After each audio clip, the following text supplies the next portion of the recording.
Good morning बच्चों। आज मैं आपको पार्ट 3 वृंद कविता पढ़ाने जा रही हूँ। इसके रचयिता वृंद कविता जो है उनके रचयिता यानी लिखने वाले कवि कौन है? वृंद। कवि को रचयिता जो लिखता है उसको रचयिता कहते हैं। तो उनके रचयिता वृंद जी हैं। इनका पूरा नाम क्या है? वृंदावन। वृंद कवि का पूरा नाम वृंदावन है। कवि परिचय।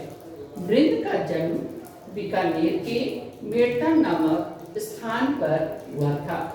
वृंद का पूरा नाम वृंदावन था। वे अपने नृत्य दोहों के लिए प्रसिद्ध हैं। उनकी भाषा अत्यंत सरल और सुबोध है। वृंद की रचना शैली मुक्तक है। इनकी रचनाएं वृंद विनोद। रचनाएं किसने? उन्होंने जो जो पुस्तकें लिखी उसको कहते हैं रचनाएं, जो उनके द्वारा लिखी गई हैं। उनकी रचनाएं वृंद विनोद सत्सई। वृंद विनोद सत्सई एक है, एक रचना का नाम है। सेकंड नीति सत्सई, गायक सत्सई, वचनिका आदि हैं। अब मैं आपको बता रही हूँ कवि परिचय। ये तो आपका हो गया।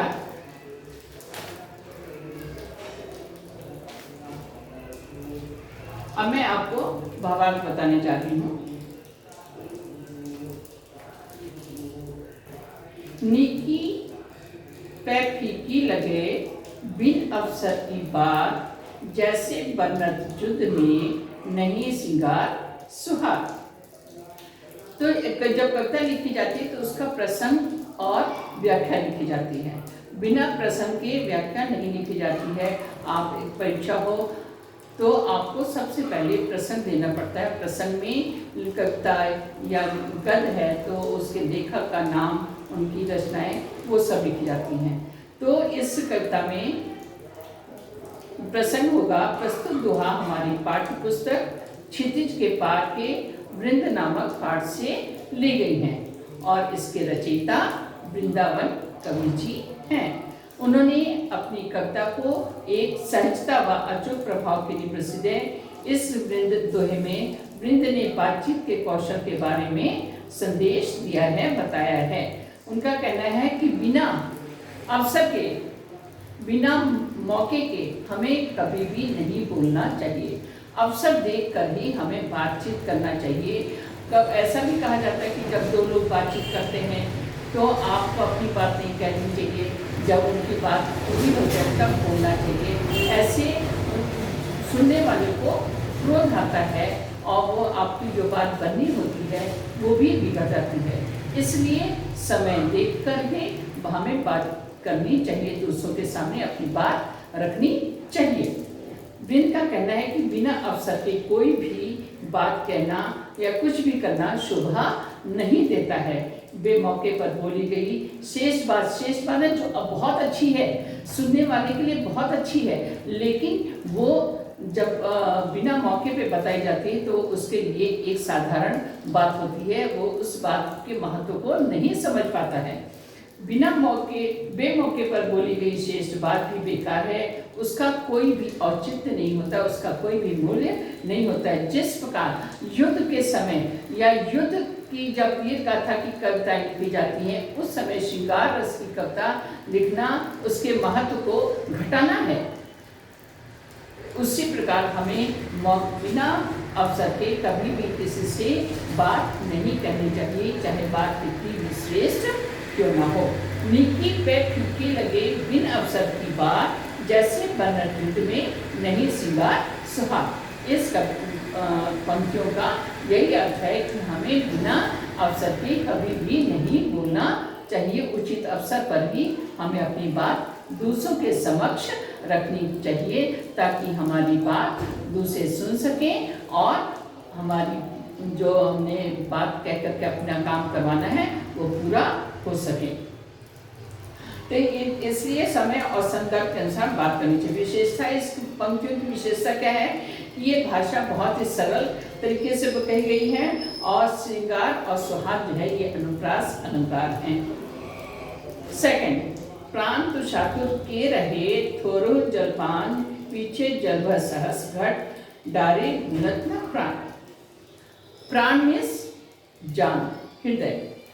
तुषातुर मीन्स तुषा माने प्यास, आतुर माने व्याकुल, प्यास से व्याकुल, यानी कोई अगर प्यासा है उसे पानी चाहिए और बहुत ही बेचैन है, बहुत ही आकुल है, अगर उसे ऐसे मौके पर थोड़ा भी जल पीने को मिल जाता है तो उसके प्राण तृप्त हो जाते हैं, उसके प्राण बच जाते हैं, वह जीवित रह जाता है। और इसके विपरीत अगर हम प्यासे को पानी नहीं पिलाते हैं और वह व्यक्ति प्यास से तड़प तड़प कर मर जाता है, उसके बाद हम घड़ों पानी उसके ऊपर डाल दें, उसके मुंह में कितना भी पानी डालें, वह जीवित नहीं हो सकता है। उसी प्रकार हमें प्यास से जब भी किसी की कोई को प्यास लगे हमें पानी पिलाना चाहिए ताकि उसके प्राण बच सकें। अतः हमें समय रहते लोगों की, इसका कहने मतलब है कि हमें समय रहते लोगों की मदद करनी चाहिए। मृत्यु के बाद उसकी मदद करना बेकार होता है। थर्ड, इसमें भी शीर्षक क्या है? भाषा अत्यंत सरल एवं प्रभावी है। थर्ड, बड़े समीप बड़ीन को होत बड़ो हित मेल, सभी जानत बढ़त है वृक्ष बराबर मेल। कभी भी मनुष्य को छोटा या बड़ा एक दूसरे को नहीं समझना चाहिए। अगर कोई बड़ा है, संपन्न है, धन से संपन्न है, तो कभी भी हमें नीचे से, अपने से नीचे लोगों को कभी भी तुच्छ नहीं समझना चाहिए। सब लोग बराबर हैं। तो इस कविता में दोहा बड़े भले और संगत लोगों के रहने के लिए प्रेरित करता है कि अगर हम अच्छे लोगों के साथ रहते हैं तो हमारी भावनाएं, हमारे आचार विचार और हमारा चाल चलन भी अच्छा होता है। और इसके विपरीत अगर हम दुष्ट लोगों के साथ रहते हैं, बुरे लोगों के साथ रहते हैं, जो बुरे कर्म करते हैं, तो हमारे अंदर भी वैसी भावनाएं पैदा हो जाती हैं, हमारा चरित्र वैसा ही हो जाता है। तो अच्छे लोगों की संगति करने पर समाज में हमें सम्मान मिलता है, सब लोग हमें प्यार करते हैं, सब लोग हमारा आदर करते हैं। और अगर इसके विपरीत अगर हम बुरे लोगों के साथ की संगति करते हैं तो कोई भी हमें अच्छा नहीं समझेगा, हमेशा हमारे साथ बुरा व्यवहार करेगा और समाज में कोई भी हमें पसंद नहीं करेगा। तो हमें हमेशा अच्छे लोगों के साथ संगति करनी चाहिए। जैसे पेड़ के साथ बेल लगने से, अगर कोई वृक्ष है उसके साथ कोई लता बेल की झाड़ी लग जाती है तो उस बेल जो है वो उसी पेड़ के साथ साथ मतलब उसके उस वृक्ष के सहारे वो भी बड़ी होती चली जाती है, क्योंकि पेड़ के साथ का उसे साथ मिला है। और इसके विपरीत अगर उसे बेर जो कांटे वाला फल होता है उसके साथ अगर उसको लगाया जाए तो बेर के कांटे जो हैं वो उसकी डालियों को, उसकी लता की जो बेल है उसको वो अपने कांटों से तोड़ देगा, तो बेल कभी भी ऊपर नहीं चढ़ पाएगी। इसलिए अच्छे लोगों की संगत करने पर ही हमारा उद्धार हो सकता है, हमारा भला हो सकता है। वृंद कहते हैं कि बड़े व भले लोगों के साथ रहने में ही हमारी भलाई है। यदि हम सज्जन लोगों की संगत में रहे तो हमें भी उनके गुण आ सकते हैं, हम भी सफलता प्राप्त कर सकते हैं और यश चारों तरफ फैल सकता है हमारा, क्योंकि वृक्ष के साथ लगी बेल भी उसी के बराबर बढ़ती जाती है। इसलिए हमेशा हमें बड़े व भले लोगों की संगति करना चाहिए। फोर्थ, मधुर वचन ते जात मिटे, उत्तम जन अभिमान, तनिक शीत जल सो मिटे, जैसे दूध उफान। आपके घर में आपकी मम्मी खाना पकाती हैं, दूध गर्म करती हैं, चाय बनाती हैं, तो आप जब आँच तेज होती है तो क्या होता है? उफान आता है। दूध अगर हम उबालते हैं, दूध गर्म करने के लिए रखते हैं तो तेज आँच के कारण थोड़ी ही देर में दूध उफान पे आ जाता है। और जब उसमें जैसे ही उफान आने लगे, अगर उसमें ठंडा थोड़ा सा पानी मिला दिया जाए या डाल दिया जाए तो वो शांत हो जाता है, दूध का उफान कम हो जाता है, वो नीचे चला जाता है। उसी प्रकार अगर क्रोधी व्यक्ति कोई है और उसके साथ हम मधुर वचन में बात करते हैं तो उसका गुस्सा भी शांत हो जाता है। हमेशा हमें अगर कोई बहुत ही स्वभाव का क्रोधी है तो हम उसके साथ प्रेम और नम्रता का अगर व्यवहार करते हैं तो धीरे धीरे उसके स्वभाव में परिवर्तन आता जाता है और वो भी नम्र बनने लगता है। इसलिए हमेशा ऐसे ही लोगों के जो कठोर स्वभाव के व्यक्ति होते हैं उनके साथ में नम्रता का व्यवहार करना चाहिए। इसमें व्याख्या में है कि मीठी बोली का बड़ा महत्व है, वह शीतल जल की तरह है। उफनते दूध, यदि थोड़ा सा शीतल जल छिड़का जाए तो वह शांत हो जाता है। इसी प्रकार किसी क्रोधी व्यक्ति को मीठी बोली में अगर बात की जाए तो उसका क्रोध शांत हो जाता है। मीठी बोली से लोग जात पात के भेदभाव को भूल जाते हैं, बड़े से बड़े लोगों का अभिमान नष्ट हो जाता है और इससे बिगड़े काम भी बन जाते हैं। इसलिए हमें सबके साथ मधुर बोली में बोलना चाहिए, मधुर वाणी बोलनी चाहिए। 5 सबे सहायक सबल के, कोई न निबल सहाय, पवन जगावत आग को दीप ही दिए बुझाए। सबल मीन्स होता है ताकतवर। जो ताकतवर होता है उसका सभी लोग साथ करना पसंद करते हैं कि इंसान ये सोचता है कि हो सकता है हमें आगे इसकी ज़रूरत पड़ जाए तो हमारा काम बन जाएगा। इसलिए हमेशा सबल यानी ताकतवर लोगों के साथ रहना ज़्यादा तो पसंद करते हैं। अब जिस प्रकार अगर कहीं आग लग जाए तो हवा जो है उस आग को और भी बढ़ाती है और तेज कर देती है। और कभी कभी ऐसा होता है जब कहीं आग लगती है तो दमकल गाड़ियाँ आती हैं, उस आग इतनी भीषण होती है कि कई दमकल गाड़ियाँ आकर के उस आग को बुझाती हैं, क्योंकि तेज हवा के कारण आग बढ़ती जाती है। तो दमकल गाड़ियों के द्वारा पानी डालने पर वो आग बुझती है। लेकिन अगर घर के कोने में ताक होता है, मैं आपको एक बार चित्र बना के बताती हूँ। ताक पहले समय के घरों में ताक लोग बनाते थे। ताक कैसे बनता है बेटा? ऐसे, जैसे ये है ना, ये हाँ ऐसे होता था। तो यहाँ पर अगर दिया रख दिया जाता था तो हवा का जो होता है वो इसको बुझा देता है। ताक पे रखे दिए को हवा का हल्का भी झोंका अगर लगता है तो वो बुझा देता है। और भीषण आग अगर कहीं लगती है तो वही हवा आग को बढ़ाती जाती है और उसको बुझाना बहुत ही मुश्किल होता है। कहने का तात्पर्य ये है कि जो ताकतवर होते हैं, जो अपने आप को बहुत बलवान बनते हैं, उनका सभी लोग साथ देते हैं, क्योंकि जो असहाय होते हैं, जो निर्बल होते हैं, उनका कोई भी साथ नहीं देता। सोचते हैं कि इनसे तो हमारा कोई काम ही नहीं है, इससे हमारा कोई भी काम सिद्ध नहीं हो सकता है। और इसीलिए सबल लोगों के साथ ही सब लोग साथ देना, सब लोग उसके साथ मित्रता करना और उसके साथ रहना पसंद करते हैं। तो वृंद कवि का कहना है कि सभी शक्तिशाली लोगों की सहायता करते हैं, कोई दुर्बलों की सहायता नहीं करता। जैसे हवा भी आग को बढ़ाने का काम करती है, वह दीपक को बुझा देती है, ऐसा नहीं होना चाहिए। हमें अमीर गरीब दीन दुखी सबकी सहायता करनी चाहिए और हमेशा आगे सहायता करने के लिए तत्पर रहना चाहिए। किसी की सहायता करते समय मन में लोभ नहीं होना चाहिए कि हम इसकी सहायता तब करें अगर हमें इसकी हमें लालच हो कि हम इससे काम लेंगे या आगे ये हमारे काम आए तभी हम इसकी सहायता करें। नहीं, हमें किसी की सहायता करते समय अपने मन में ये लोभ की भावना नहीं लानी चाहिए। 6 जैसे बंधन प्रेम को तैसे बंधन और काटे भेदे कमल को छेद न निकले बहुत। इस दोहे में कवि ने सच्चे प्रेम की विशेषता बताई है कि इस जो सच्चा प्रेम होता है वो अटूट होता है, उसको कोई भी खत्म नहीं कर सकता, कोई भी उसमें उसको तोड़ नहीं सकता।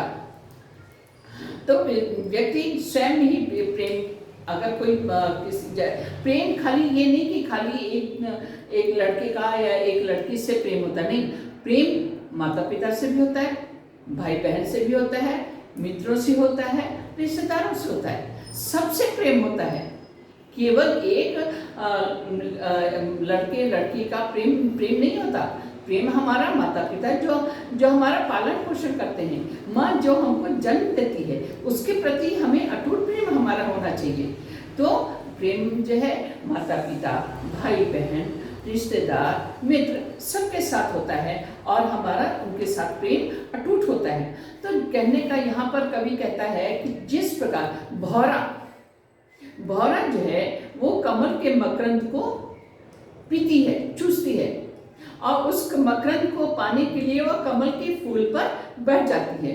कमल का फूल सुबह सूर्योदय होने पर खिलता है और सूर्यास्त होने पर बंद हो जाता है, उसकी कलियां बंद हो जाती हैं। तो अगर भौरा वहां पर बैठा कमल के फूल पर, तो सायंकाल होते होते वो कमल की पंखुड़ियों के बीच में बंद हो जाता है। भौरा चाहे तो उन पंखुड़ियों को छेद करके बाहर निकल सकता है, लेकिन उसको कमल के मकरंद से प्रेम है, कमल से प्रेम है, इसलिए वो उसमें बंद रहना भी अपना सौभाग्य समझता है। वो उसको कष्ट, उनकी कमल की पंखुड़ियों को कष्ट नहीं पहुंचाता है। और दूसरे दिन जब सुबह सूर्योदय होता है और कमल की पंखुड़ियां खिलती हैं, तभी वो बाहर निकलता है। हमारा प्रेम भी सबके साथ ऐसा ही होना चाहिए जैसा एक भौरे का कमल के प्रति होता है। ऐसे वृंद कवि के अनुसार प्रेम एक विशेष प्रकार का बंधन जिसमें व्यक्ति स्वयं ही बन जाता है। सच्चा प्रेम करने वाला अपने प्रेमी को हानि नहीं पहुंचाता। इसके लिए उन्हें कमल और भौरे का प्रेम का उदाहरण दिया है। कमल के फूल में कैद भौरा उसे छेद कर बाहर निकल सकता है, लेकिन वह ऐसा नहीं करता। वह सुबह होने पर फूल के खिलने के बाद ही उसमें से बाहर निकलता है। आप लोग को भावार्थ समझ में आ रहा है बच्चों? अगर कुछ भी शंका होगी तो आप लोग फोन करके पूछ सकते हो। 7, प्रकृति मिले मत मिलत है। प्रकृति मिले मत मिलत है, अन्न मिलते न मिलाए, दूध दही से जन्मत है, कांडी दे फट जाए। इसमें कवि का कहना है कि हमें प्रकृति के विरुद्ध नहीं चलना चाहिए। जो नेचर है, जो ईश्वरीय कार्य हैं, हमें उसके खिलाफ नहीं चलना चाहिए। हमें प्रकृति के अनुसार अपने संबंध स्थापित वैसे ही करने चाहिए जैसा ईश्वर चाहता है, हमें उसी के अनुसार चलना चाहिए। तो वृंद कवि कहते हैं कि यदि व्यक्ति का स्वभाव समान हो तो तभी उसके विचार मिलते हैं। हमें प्रकृति के अनुसार चलना चाहिए। जो मिल सकते हैं उन्हीं को मिलाना चाहिए। बेमेल को मिलाने की चेष्टा नहीं करनी चाहिए, क्योंकि दूध में दही मिलाने से वह जमता है, उसमें अम्ल मिलाने से वह फट जाता है। अतः बेमेल लोगों से मित्रता करने से काम बनने के बजाय बिगड़ जाती है। बेमेल जिससे हमारा तालमेल ना बैठे, जिससे हमारे विचार ना मिले, वो बेमेल होता है। तो हमें प्रकृति के नियम के अनुसार ही चलना चाहिए। हमें अपने से हमें संबंध भी उन्हीं लोगों से बनाना चाहिए जो हमारे स्वभाव के अनुकूल हो। हमें कभी भी दूसरों के बेमेल लोगों से कभी भी दोस्ती या मित्रता नहीं रखनी चाहिए। जिस प्रकार दूध को जमाने के लिए थोड़ा सा दही मिलाना पड़ता है, तो वही दूध दही बन जाती है। अगर दूध में थोड़ा सा एसिड या नींबू का रस जो उसके स्वभाव के विपरीत है, वो अगर हम डाल देते हैं तो दूध फट जाता है, दूध दही जमता नहीं है, वह दही नहीं बनता है। उसी प्रकार हमें अपने स्वभाव के अनुकूल ही लोगों के साथ मित्रता करनी चाहिए, बेमेल लोगों के साथ मित्रता नहीं करनी चाहिए। 8, उत्तम जन के संग में सहजे ही सुभाष, जैसे निकलावे इतर ले सभा जनवास। तो इस दोहे में के माध्यम से कवि हमें श्रेष्ठ एवं सज्जन लोगों की संगत में रहने के लिए कहते हैं। वृंद कवि कहते हैं कि उत्तम लोगों के साथ रहने से हमें सहज ही सुख का आभास होता है। उत्तम व्यक्ति कौन होते हैं? जिनका स्वभाव बहुत ही सरल होता है। जो बहुत ही सज्जन होते हैं, जिनका चरित्र बहुत श्रेष्ठ होता है, उत्तम होता है, जो सबकी मदद करते हैं, जो ईमानदार होते हैं, वही व्यक्ति उत्तम कहलाते हैं। तो यहाँ पर कवि ने कहा है कि अगर वैसे भी ये राजा की बात नहीं, राजा तो अगर इत्र लगा करके आता है, इसमें यही उदाहरण दिया इन पंक्तियों में कि अगर राजा दरबार में इत्र लगा के आता है, इत्र माने सुगंध जो लोग लगाते हैं, तो इत्र लगा कर कहता है, तो उस इत्र के सुगंध का आभास सभी दरबारी या सभा में रहने वाले सभी लोग करते हैं। तो उसी प्रकार सज्जन व्यक्ति के साथ अगर हम रहते हैं तो हमारा भी स्वभाव वैसा ही हो जाएगा। हम भी सबके साथ मित्रता का व्यवहार करेंगे, सबकी भलाई करेंगे, ईमानदार बनेंगे और हमेशा अच्छे कार्य करने के लिए कोशिश करेंगे।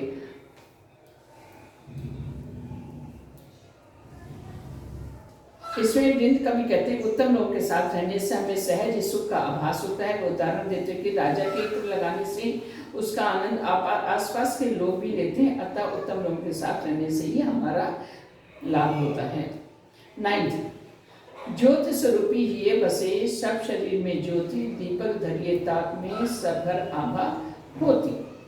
अब इस कवि में इसमें कवि कहते हैं कि हमें अपनी सहजता, अचूक प्रभाव के लिए जनमानस में अपना प्रभाव बना सकते हैं और सच्ची देशभक्ति इसमें संदेश दिया गया है, सच्ची भक्ति का।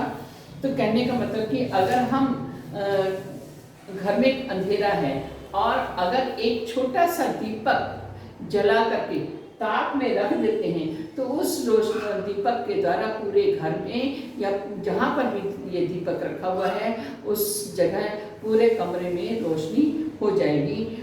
उसी प्रकार से ईश्वर की पूजा अगर हृदय से की जाए तो हमारे सभी कार्य बन जाएंगे। हमारी हृदय में ईश्वर के प्रति प्रेम की भावना होनी चाहिए। ईश्वर एक दीपक के समान होता है।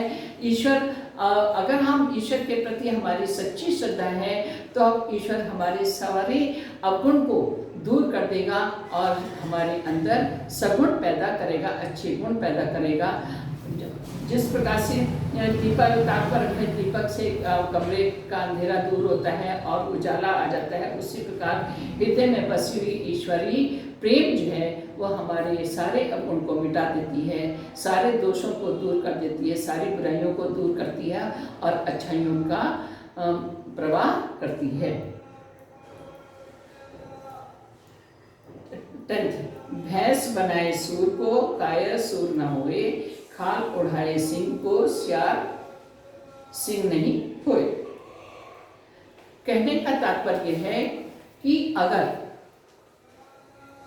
सियार को इंग्लिश में कहते हैं जयकाल कहते हैं सियार को अगर हम शेर की खाल पहना दें तो वह कभी भी शेर नहीं बन सकता, क्योंकि उसका स्वभाव दूसरा है। सियार का स्वभाव दूसरा है, शेर का स्वभाव दूसरा है। दोनों यद्यपि जंगल में रहते हैं लेकिन दोनों में बहुत ही अंतर है। तो अगर हम सियार को शेर की खाल पहना दें, शेर की खाल उड़ा दें तो वह शेर नहीं होता। उसी प्रकार जो कायर व्यक्ति होते हैं उसको अगर हम बलवान की ताकतवर की पदवी दें तो कभी भी ताकतवर नहीं बनता, वो कभी भी वैसे कार्य नहीं करता है, हमेशा बुरे कार्य ही काम करता है। अच्छे काम करने के लिए वो कभी भी आगे नहीं बढ़ता, वो डरपोक रहता है। इसलिए हमेशा जो वास्तविकता है उसी को ही हमें अपनाना चाहिए, बनावटीपन नहीं दिखाना चाहिए। तो वृंद कवि कहते हैं कि जैसे सूरवीर जैसा वस्त्र धारण करने से कोई शूरवीर में होता है बहादुर। जैसे हमारे सेना के लोग हैं, हमारे वीर जवान जो देश के लिए अपने प्राणों को त्यागने के लिए तत्पर रहते हैं, सीमा पर तैनात रहते हैं, दुश्मनों को अपने देश में प्रवेश नहीं होने देते, अपने प्राणों की बलि देनी पड़ती है। इसके लिए उन्हें अनेक परेशानियां उठानी पड़ती हैं, लेकिन फिर भी वे हमारे और देश की रक्षा के लिए हमेशा सीमा पर तैनात रहते हैं। तो जो इसमें शूरवीर वही व्यक्ति होता है। तो शूरवीर जैसा वस्त्र धारण करने से कोई शूरवीर नहीं बन जाता। कायर तो कायर ही रहता है। कायर मीन्स डरपोक। केवल बाहरी दिखावे से किसी की प्रकृति नहीं बदल जाती, रूप नहीं बदला जा सकता है, उसके स्वभाव को नहीं बदला जा सकता है, क्योंकि शेर की खाल ओढ़ लेने से कोई शेर नहीं बन जाता। अतः हमें बाहरी दिखावे के आधार पर किसी के बारे में कोई भी विचार, कोई भी धारणा अपने मन में नहीं लाना चाहिए। हमें स्वयं और खुद भी हमें दिखावा नहीं करना चाहिए।